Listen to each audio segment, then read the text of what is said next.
नमस्कार सभी किसान भाइयों को। मेरा नाम सौरभ गोस्वामी है और आप सभी का हमारे YouTube चैनल सौरभ गोस्वामी किसान में स्वागत है। आज मैं फिरोजाबाद से चल कर के सादाबाद की तरफ जा रहा था, तो हमारे एक परम प्रिय बड़े भाई साहब आदरणीय श्री राकेश कुमार जी खोड़ा के निवासी हैं। इनके यहाँ पर केचुआ खाद तैयार किया जाता है, तो मैंने सोचा एक बार किसान भाइयों के लिए एक संदेश दिया जाए किस तरीके से केचुआ खाद तैयार करते हैं, जिससे कि जैविक खेती हो सके और बीमारियां कम हो सकें। तो मैं यहाँ होकर के निकल रहा था, तो भाई साहब से मुलाकात हुई की आज उन्हीं के केचुआ खाद जहाँ बनता है वहाँ मैं आया हूँ और विजिट कर रहा हूँ। तो किसान भाइयों के लिए एक सीधा सा लाइव भी दिखाऊंगा, ये चल रहा है अभी, और कैसे कैसे भाई साहब केचुआ खाद को बनाते हैं, किस तरीके से बनाते हैं और इससे क्या क्या लाभ हैं खेती के लिए और हमारे दैनिक जीवन के लिए, वो सारी बातें मैं भाई साहब से करता हूँ। इसके लिए मैं आपको दिखाने का थोड़ा सा प्रयास करूँगा। हमारे साथ हमारे बड़े भाई साहब हैं। तो ये जिस तरीके से आप देख रहे हो, पहले तो यहाँ गोबर का खाद डाला हुआ है इन्होंने। गोबर का खाद डालने के बाद इधर ये खाद पका हुआ है और ये गोबर देखिए किस तरीके से सड़ाया जा रहा है। और भाई साहब से बात करते हैं, थोड़ा सा अपना परिचय देंगे और किसान भाइयों को बताएंगे। जी भाई साहब। नमस्कार किसान साथियों, मेरा नाम राकेश कुमार सिंह है। गांव खोड़ा, विकासखंड सहपुर, तहसील सादाबाद, जनपद हाथरस, उत्तर प्रदेश। सौरभ भाई, आपका स्वागत है हार्दिक दिल से, और आपके सभी दर्शकों को मेरी नमस्कार, राम राम। जी भाई साहब, आप ये जो जैविक खाद तैयार करते हो केंचुआ वाला, ये आप किस तरीके से करते हो? कैसे कैसे किसानों को अगर हम एक राय दें, अगर वो नहीं बना सकते हैं या छोटी सी उनके पास जगह होती है, तो कैसे तैयार कर सकते हैं इसको, थोड़ा सा बताने का प्रयास करें। देखिए किसान साथियों, ये जो केंचुआ है ना, केंचुआ को किसान का मित्र बोला गया है हमेशा से, अब से नहीं, अनादिकाल से जी। क्योंकि ये मिट्टी खाता है, जो देसी वाला है मिट्टी खाता है और उसको ज़मीन को पोली करता है। जहाँ तक जितनी गहराई तक जाता है ये, वहाँ तक की मिट्टी पोली, वायु संचार होता है और जल जो धारण शक्ति है ये बढ़ती है उसकी। पर ये जो केंचुआ है, ये विदेशी केंचुआ है। इसका नाम है आइसिनिया फोर्टेटा। ये लाल रंग का केंचुआ होता है। अभी दिखाऊंगा मैं आपको केंचुआ। और ये पालन में ज़्यादा काम आता है। जैसे हम कच्चा गोबर डालते हैं इसको खाने के लिए। जी। ये लाल रंग का है केंचुआ। जी। ये वाला, ये अपने आकार के 7 गुना तक रोजाना भोजन कर लेता है। अच्छा, अपने आकार के इसकी क्षमता है। इसकी खाद बनाने की इतनी जबरदस्त ताकत है, इसकी पावर है कि ये मान लीजिए ये 10x3 की एक वो है, हौदी बोलते हैं, कुंडी करते हैं, या जो ढांचा स्ट्रक्चर है, ये 3 महीने में खा के फ्री कर देगा, इसको खाद बना देगा। ये देखिए ऊपर का, ये इसने खा के चाय की पत्ती जैसा वो है। ये पहले गोबर था, ऐसा पहले गोबर था। ये जो डाल रखा है, इसके अंदर केचुआ डाल रखे हैं। अब देखो खाने के बाद सेम एक क्यारी में वो है और ये दूसरी क्यारी में केचुआ ने खाने के बाद ऐसा जैसे कि एक चाय की पत्ती होती है। केवल 1 महीना हुआ है इसको, ये पहले डाला हुआ था, ये बाद में डाला है। अब ये एक महीने बाद डाला है, 1 महीने बाद पहले का है ये वाला। तो खा के इसको ऐसा बना लेता है। इसका मलवा है, ये मल है, मल केचुए का मल है। ये कच्चा गोबर खाता है मल के रूप में, ऐसे चाय की पत्ती जैसा। ये बर्मी बोलते हैं इसको, बर्मी कंपोस्ट। ये बना रखा है भाई साहब ने, बहुत ही अच्छा है, क्योंकि इनके पास गाय भैंस वगैरह हैं, तो ये अपने खेत के लिए सारी चीज़ों को तैयार करते हैं और जिससे कि अपनी फसल में ही यूज करते हैं। ये किस तरीके से भाई साहब आप इसे तैयार करते हो? जैसे हमने अगर पहले शुरुआत कर रहे हैं हम जी, तो इस तरह का ढांचा बनाएंगे। बिल्कुल। और इसमें कच्चा गोबर भर देते हैं। जी। ज्यादा पुराना ना होना चाहिए, ज्यादा नया भी नया नहीं, कम से कम 3-4 दिन पुराना हो। हाँ। 3-4 दिन से लेके 15-20 दिन तक का चल जाएगा जी। गोबर डाल के इसको पानी से ठंडा करते हैं जी। इसकी जो गैस है वो निकल जाए पूरी, बिल्कुल, क्योंकि ये गर्मी इसकी निकल जाए। ऊंचाई है 1.5 से 1.25 फीट ऊंचाई है जी। अगर इसे भर देंगे और ठोस हो जाएगा जी, तो केंचुआ डेवलप नहीं करेगा। इतनी गर्मी हो जाती है, हम लोग डालते हैं गोबर तब पता चलता है कितनी गर्मी रहती है। बिल्कुल। तो केंचुआ ज्यादा गर्मी में नहीं हो सकता, सर्वाइव नहीं करेगा, बिल्कुल नहीं रहेगा। तो जब वो गोबर ठंडा हो जाएगा, पानी से उसको पूरी तरह से नम करके ऊपर से केंचुआ छोड़ देंगे तो वो अपने आप अंदर चला जाएगा। हमारा काम खत्म हो गया, केंचुआ का काम शुरू हो गया। अच्छा अच्छा। वो अपना खाएगा रोजाना, और ये चाय की पत्ती जैसा ये ऊपर से निकलता जाएगा। तो जो किसान भाई इसको करना चाहते हैं, जैसे कि आपके पास ना आकर के वो अपने घर पे ही अगर ऐसी व्यवस्थाएं करें, तो उसके लिए केंचुआ की आवश्यकता कहाँ है? केंचुआ वाली तो हम फ्री भी देते हैं। अच्छा, फ्री में? सभी जो भी अपने लोग हैं, हाँ। तो मेरी जितनी क्षमता है, जितना बिल्कुल उपलब्ध है जी, कभी भी कोई भी किसान आए, हाँ 2-4 किलो अपना निःशुल्क ले जाए। बिल्कुल। और ज्यादा न करे, जैसे 5 बीघे 10 बीघे वाला किसान है तो 1 या 2 बना लिए। खर्चा केवल ईंटों का है। ईंटों का जो ईंटों का जो ढांचा बनाया जाता है, बस खर्चा उसी का है। केवल ईंटों का खर्चा है, और ये उसकी छाया वाली व्यवस्था। ये बहुत ज्यादा, जब गर्मी का मौसम होता है ना, जेठ की गर्मी, जब टेम्परेचर बहुत ज्यादा, धूप तेज होती है, तो धूप में नहीं ये काम करते हैं। आप कितने मतलब एकड़ के लिए आप तैयार करते हो पूरी साल भर में? देखिए, मैं 25 से 30 एकड़ का आलू किसान हूँ जी, और मेरी पूरी व्यवस्था आलू पे ही आधारित है। अन्य जो फसलें हैं वो सेकेंडरी फसलें हैं जी तो ये आलू के पर्पज से ही ज़्यादा तैयार करता हूँ जी। तो ये करीब 11 बने हुए हैं बेड ऐसे। कुछ 1-2 बाहर भी बना लेता हूँ पेड़ की छाया के नीचे, जहाँ जगह नहीं मिलती है।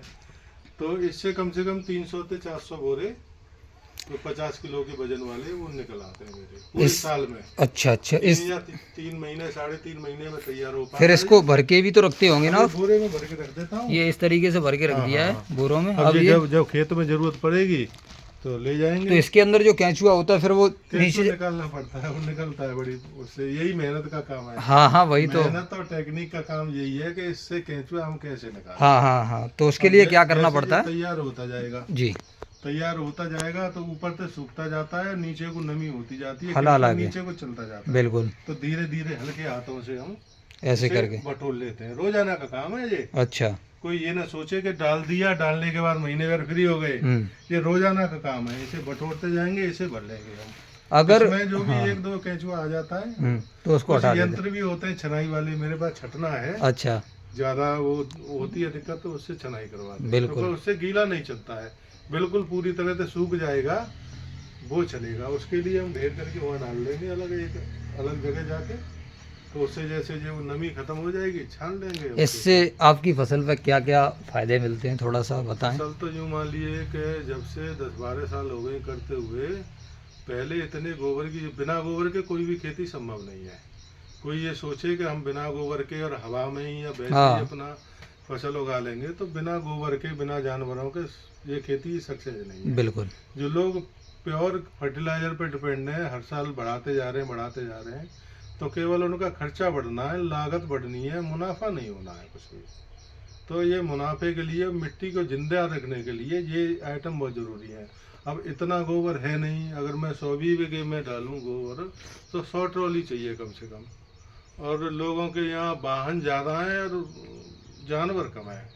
मैं अगर कहूँ कि मेरे यहाँ 5 मोटरसाइकिलें हैं, ट्रैक्टर है, उतने जानवर नहीं मिलेंगे लोगों के। बिल्कुल। खैर हम तो रखते हैं जो भी 2-4 हमारी जो क्षमता है, बिल्कुल, जितनी हम मेहनत कर पाते हैं।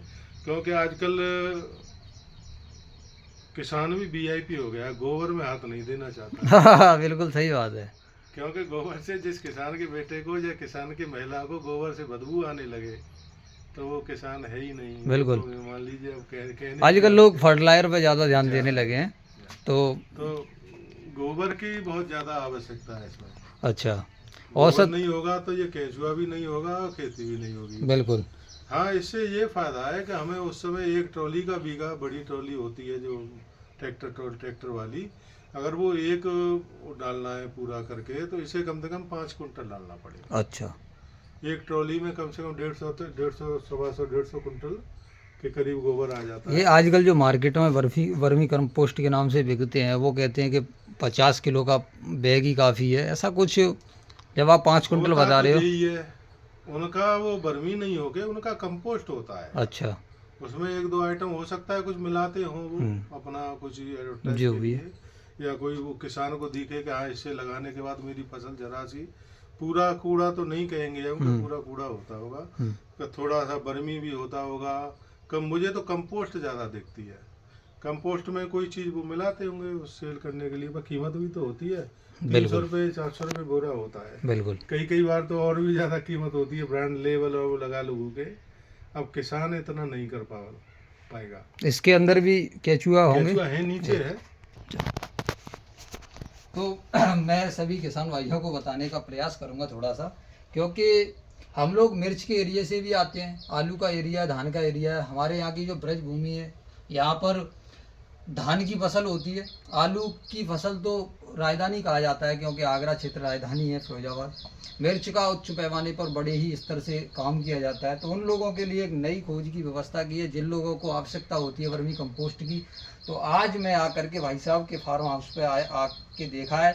देखने के बाद भाई साहब से कुछ सलाह भी ली, जानकारी भी ली, जो आपको वीडियो में दिखाने का प्रयास भी किया है। क्योंकि ऐसी चीज़ें लगाने से एक तो फ़ायदा ये होता है, क्योंकि देखो बिल्कुल भूरी चाय की पत्ती ऐसा हो गया है ये, और ये केंचुआ ने खा करके निकाल दिया। 1 महीने पहले ये डाला था। थोड़ा सा मैं दिखाने का प्रयास भी करूँगा आप सभी को, क्योंकि अगर मेरे क्षेत्र के अगर लोग जो किसान हैं और किसान भाई अगर इसको मिर्च के लिए डालने का प्रयास करेंगे तो कहीं ना कहीं उनको इसका लाभ भी मिलेगा। अभी ये केंचुआ ने खाया भी नहीं है सही तरीके से, और जो भी खाया है वो केंचुआ की थोड़ी सी मात्रा अभी देखने को मिल भी रही है। ये जिस तरीके से देखो केंचुआ खाद है, डाला है, भी खा रहा है, चल रहा है। जैसे जैसे होगा आगे के लिए बताने का प्रयास भी करेंगे। इससे क्या क्या फ़ायदे हैं ये भी बताने का थोड़ा सा प्रयास करता हूँ। क्योंकि अगर खेत में किसान लगाता है इसको, तो लगाने के साथ एक तो हमारी जैविक खेती जैसी स्थिति बन जाती है, क्योंकि हम फर्टिलाइज़र का प्रयोग नहीं करते हैं। और फर्टिलाइज़र का अगर प्रयोग नहीं करते हैं तो कहीं ना कहीं हमारा, देखिए प्यारे साथियों, ये देखने का थोड़ा सा प्रयास करें कितने केंचुआ हैं। और मैं आपको यही दिखाने का प्रयास कर रहा हूँ कि जहाँ पे हम लोग खेती करते हैं, जुताई कराते हैं उसकी, तो जुताई कराने के साथ साथ बार बार उसको पलटने का कार्य करते हैं, जिससे कि हमारे मित्र कीट भी चले जाते हैं। और आजकल आप थोड़ा सा मैं बताने का प्रयास करता हूँ, क्योंकि हमारी फसलों में अंधाधुंध कीटनाशकों का प्रयोग किया जाता है, जिससे कि आजकल आप लोग देख भी रहे होंगे कि केंचुआ आपको खेतों में भी नज़र नहीं आ रहे हैं। क्योंकि केंचुआ खेतों में इसलिए नहीं नज़र आ रहे हैं क्योंकि कीटनाशक का प्रयोग हो रहा है, जिससे वो मर रहे हैं, या मिट्टी के अंदर ज़्यादा चले जाते हैं, इससे वो बाहर नहीं निकल पाते, क्योंकि केमिकल वहाँ पे उच्च स्तर की मात्रा में रहता है। तो ये सारी चीज़ें इसलिए बताई जा रही हैं कि आप देख रहे होंगे कितना केंचुआ है। और ये जब अपना अच्छे से भोजन करके और इसको जब निकालने का प्रयास करते हैं तो ये फ़ायदा इससे ही है। देखिए जो मैंने अभी आपको दिखाया था, देखो कितनी भुरभुरी।